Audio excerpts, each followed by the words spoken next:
dipasihan gelar ahli syukur jeung dipasihan gelar ahli sabar. Kasa dipasihkeunana kita teh jalmi anu dipasihan ahli syukur jeung ahli sabar sareng Kangjeng Rasul teh Muhammad lam yakun nabi lam yaktub syakiran wala sabiran.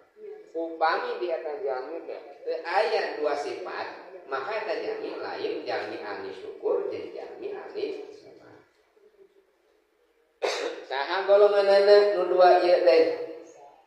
Jalmi anu bakal dipasihan ku Gusti Allah engke di akhirat. Jalmi dikategorikeun jalmi ahli syukur jeung ahli sabar teh nyaeta jalmi nu mana? Man nadara fi dinihi ila man huwa fawqahu faqtada bihi.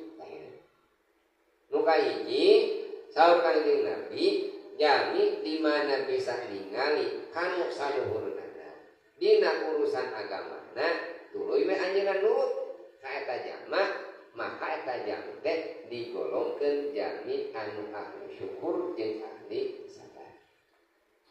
Upami urusan agama ningali kanu pun daerahnya urang tuang tatangga urang tuang nah ari urang teu bisa maca Quran ari lawan urang biasa ngaos Al-Quran teh nurutan maca Al-Quran panas tah hayang jiga batur gitu nya batur tahajud urang tarahajud kumaha tah carana urang hayang jiga batur jadi ningali agama mah kasaluhureun da itu ge dahar teh dahar sangu sarua jeung urang nginum nasi teh sami jeung urang nah hari batur bisa orang teu bisa tah nurut ke urang ninggal jalmi bisa ibadah hari urang teu bisa ibadah ninggal akhirat mah kasaluhureun lain kasahandapeun lain tibalik ningali akhirat mah